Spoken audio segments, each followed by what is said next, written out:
इन दिनों महाराज कृष्णचंद्र को बात बेबात गुस्सा क्यों आता है? राज दरबार में लाख टके का प्रश्न था। प्रजा भी डरी हुई थी कि कहीं उन्हें महाराज का कोपभाजन न बनना पड़े।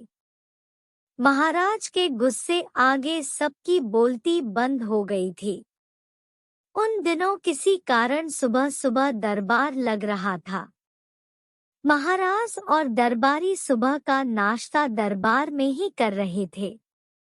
एक सुबह महाराज ने राज हलवाई को कहलवा भेजा कि उन्हें गर्मागर्म फुलकोलूची, मैदे की पतली पूड़ी और आलूदम चाहिए। हलवाई ने बड़े ही यत्न से पूड़ी और आलू दम बनाकर दरबार में भेजा, लेकिन महाराज ने यह कहकर लौटा दिया कि पूरी ठंडी पड़ गई है।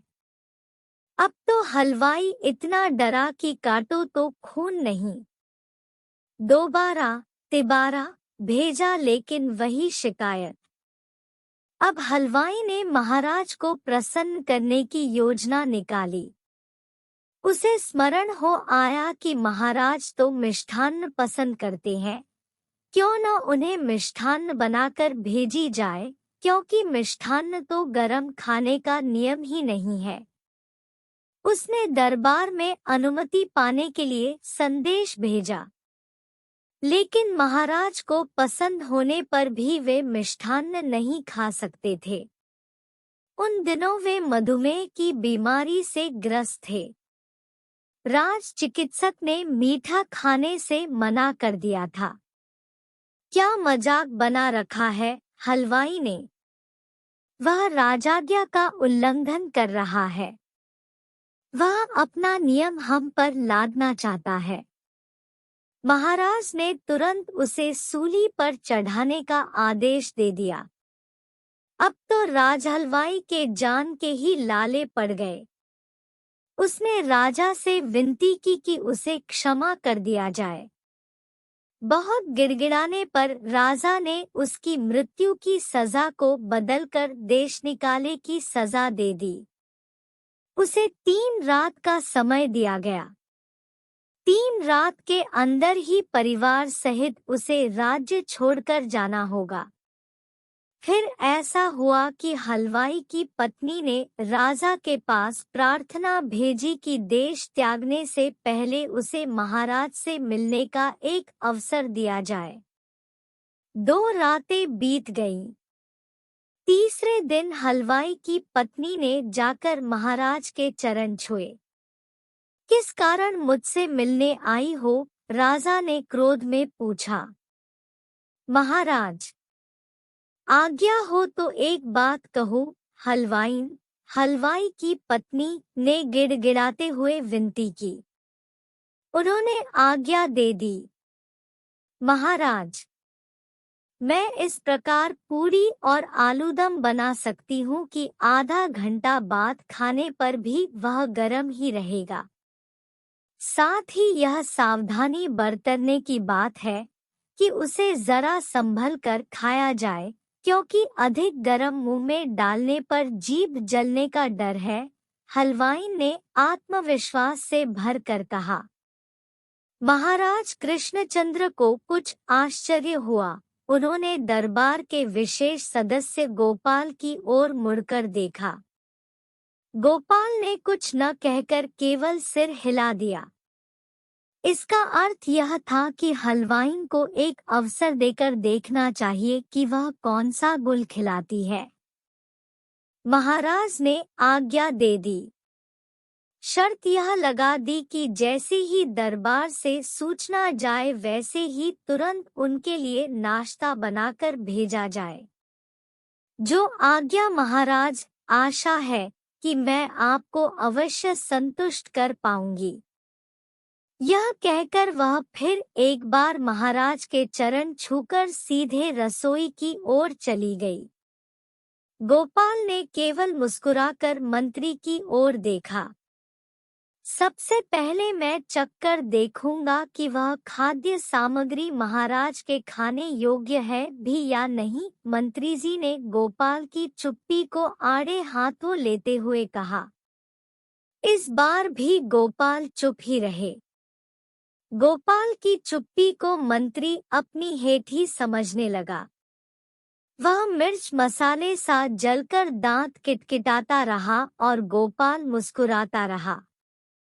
हलवाई ने राजा के रसोइये को बुला भेजा और मैदा सान कर उससे पतली और छोटी पुड़िया बेलने को कहा।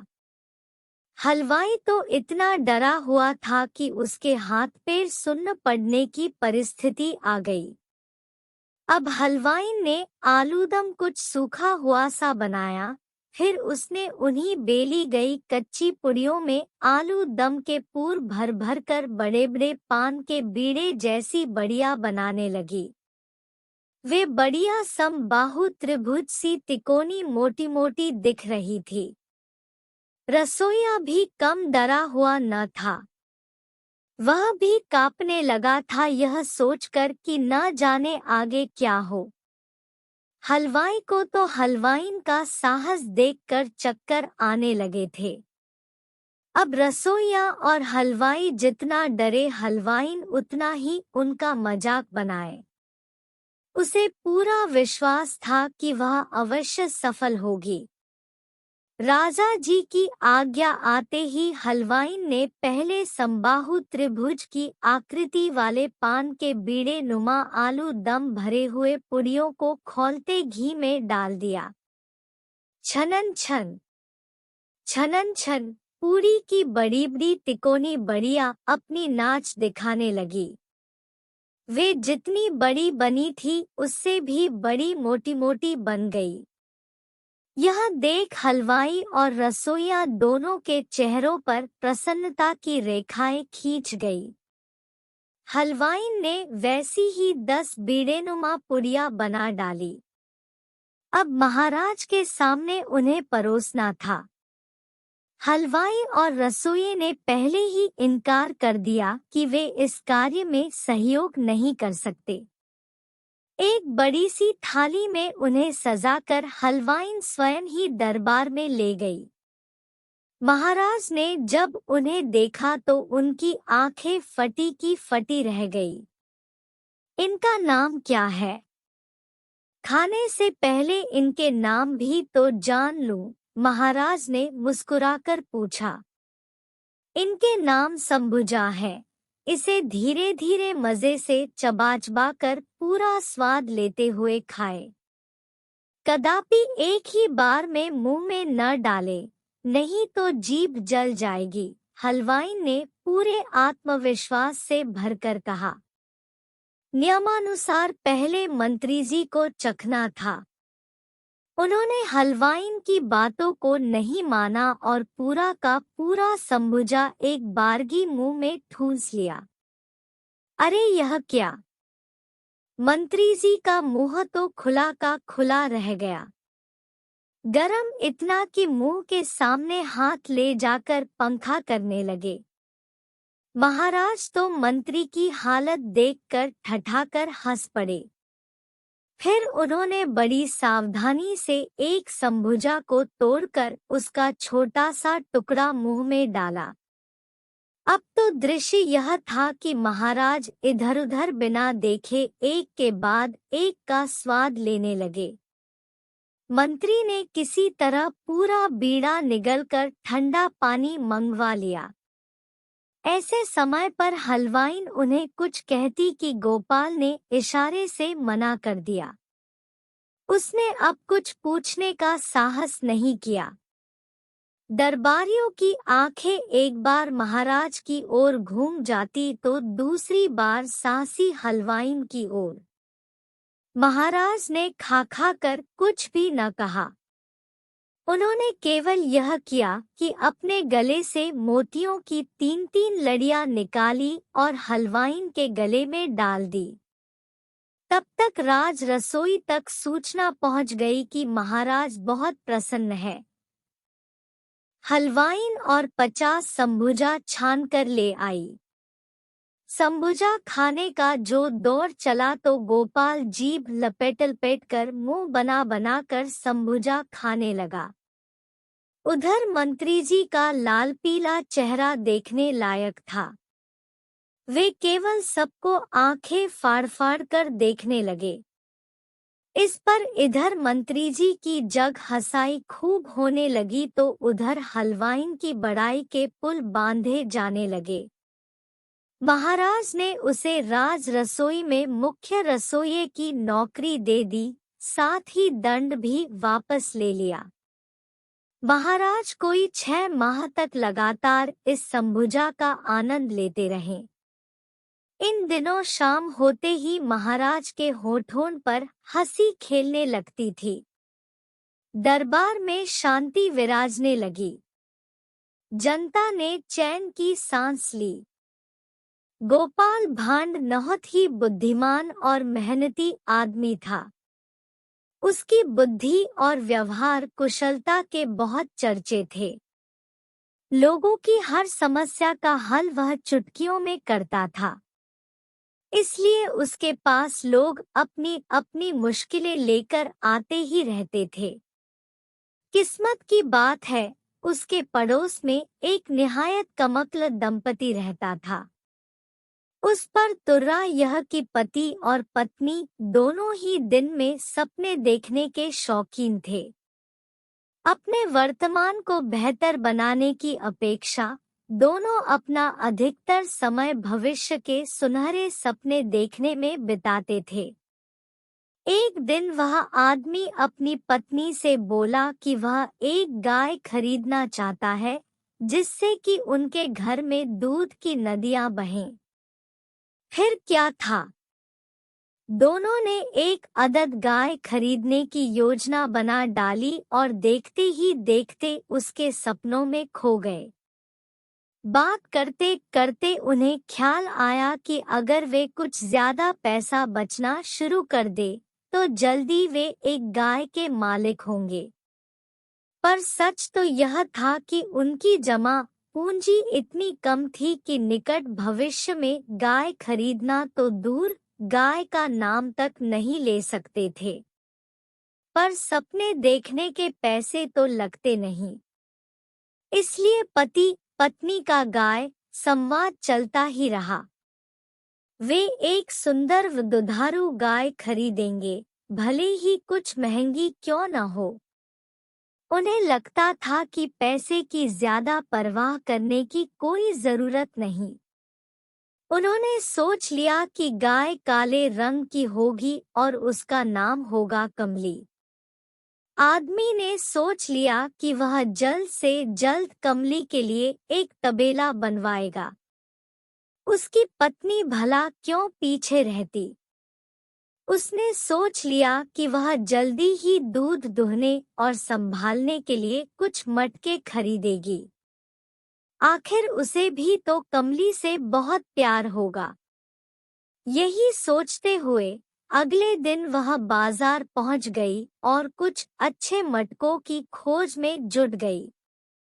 काफी समय की मेहनत के बाद और दुकानदार से खूब मोल भाव करके वह 5 बहुत सुंदर मटके खरीद लाई। शाम को बड़े गर्व के साथ उसने अपने पति को वे मटके दिखाए। पहले मटके में कमली से दूहा दूध, दूसरे में उससे बना मक्खन, तीसरे में छाछ और चौथे में मक्खन से बना घी रखने की बात तय हुई। गाय एक, चीजें अनेक, ऐसा सोचकर आदमी की बाँछें खिल गई। दोनों ने के बार फिर कमली कांड शुरू कर दिया। वे कमली की सेवा ऐसे करेंगे, वैसे करेंगे, आदि आदि। पत्नी बोली कि मैं गाय को नित्य बढ़िया स्नान कराऊंगी और उसे खाने के लिए बढ़िया चारा दूंगी। जल्दी ही उनकी गाय दिन में 2 बार बहुत सारा दूध देना शुरू कर देगी। आदमी बोला कि मैं रोज उसके लिए अच्छी घास का इंतजाम करूंगा। फिर वे बचा वहाँ दूध घी बेच दिया करेंगे और शीघ्र ही बहुत पैसे वाले हो जाएंगे। तभी आदमी ने 5वां मटका देखा। उसने अपनी पत्नी से पूछा कि ये 5वां मटका किस लिए लाई हो। पत्नी ने हिचकिचाते हुए जवाब दिया कि उस घड़े में थोड़ा सा दूध डालकर अपनी बहन के घर दे आऊंगी। ऐसा सुनकर आदमी क्रोधित हो उठा क्योंकि उसे अपनी साली फूटी आंख नहीं सुहाती थी। चिल्लाते हुए उसने अपनी पत्नी से पूछा, मेरी आज्ञा के बिना अपनी बहन को दूध देने की बात तुमने सोची भी कैसे? पत्नी तुनक कर बोली, मुझे तुम्हारी आज्ञा की कोई जरूरत नहीं। कमली को खरीदने के लिए पैसे तो मैंने ही जमा किए थे और रोज मैं ही उसे नहलाती धुलाती हूँ, खिलाती पिलाती हूँ, दूध भी रोज मैं ही दोहती हूँ। इसलिए बचे हुए दूध का मैं जो चाहूँ कर सकती हूँ। इतना सुना तो आदमी गुस्से से लाल पीला होने लगा। तुमने जो पैसे बचाए वो मेरे ही खून पसीने की कमाई के थे, वह चिल्लाया। मैं ही कमली के लिए घास काटता हूँ और तुम मेरे परिश्रम का फल अपनी मूर्ख बहन को देना चाहती हो। उसने तो हमें आज तक एक फूटी कौड़ी तक नहीं दी।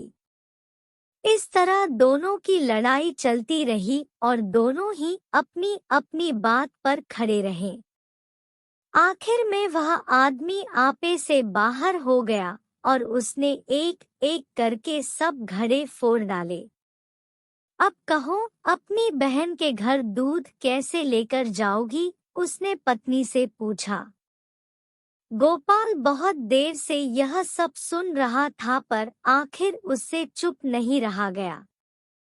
वह उन दोनों के पास गया और पूछने लगा कि आखिर माजरा क्या है।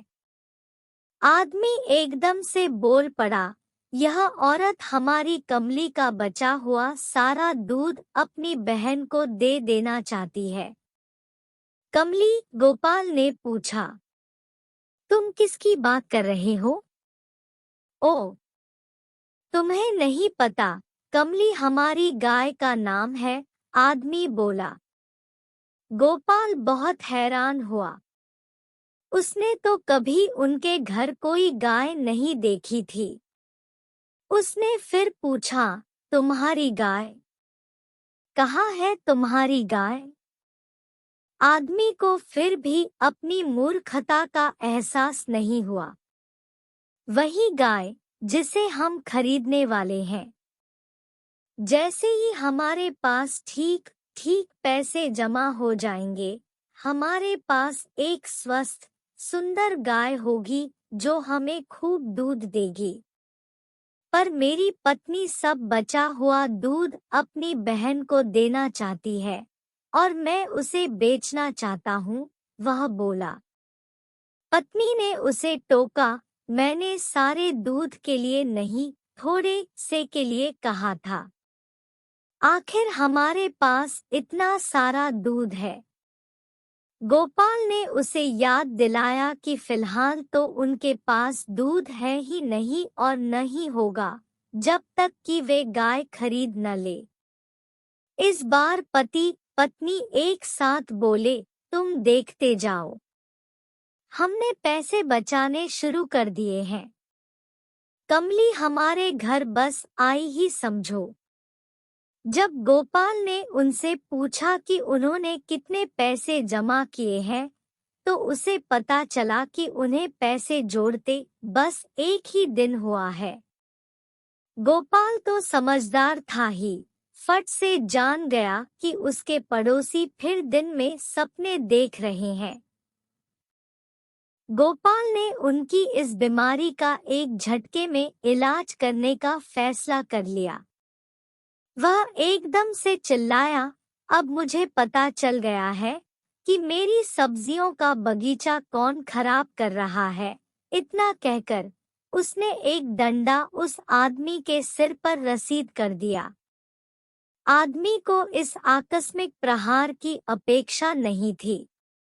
उसने गोपाल से पूछा कि उसने डंडा क्यों मारा। गोपाल ने कहा, तुम्हारी गाय ने मेरे खेत में सब फलियां और खीरे खा लिए हैं और एक बार फिर गोपाल ने घुमाकर एक और डंडा उसके सिर पर दे मारा। आदमी जानता था कि गोपाल के पास कोई खेत नहीं था। कैसी फलियां? कौन से खीरे? तुम किस खेत के बारे में बात कर रहे हो? वही खेत जो मैं बनाने वाला हूँ, गोपाल बोला। सोचता हूँ घर के पास वाली खाली जमीन में फलियां और खीरे लगाऊं। उस आदमी की पत्नी यह सब देख रही थी। यकायक उसे गोपाल की बात समझ में आ गई और वह अपनी मूर्खता पर जोर से हंस पड़ी। धीरे धीरे बात उसके पति के दिमाग में भी आ गई। दोनों ने कसम खाई कि वे फिर कभी दिन में सपने नहीं देखेंगे। गोपाल ने उन्हें उनके इस संकल्प पर बधाई दी और आशा जताई कि इस वादे को भूलेंगे नहीं। पर गोपाल को चिंता करने की कोई जरूरत नहीं थी। उस आदमी के सिर पर पड़े 2 डंडे अपना निशान छोड़ गए थे, जो उसे और उसकी पत्नी को उनकी सुंदर परंतु काल्पनिक कमली के बारे में लंबे समय तक याद दिलाने के लिए पर्याप्त थे। दोस्तों, कहानी कैसी लगी कमेंट में जरूर बताइए।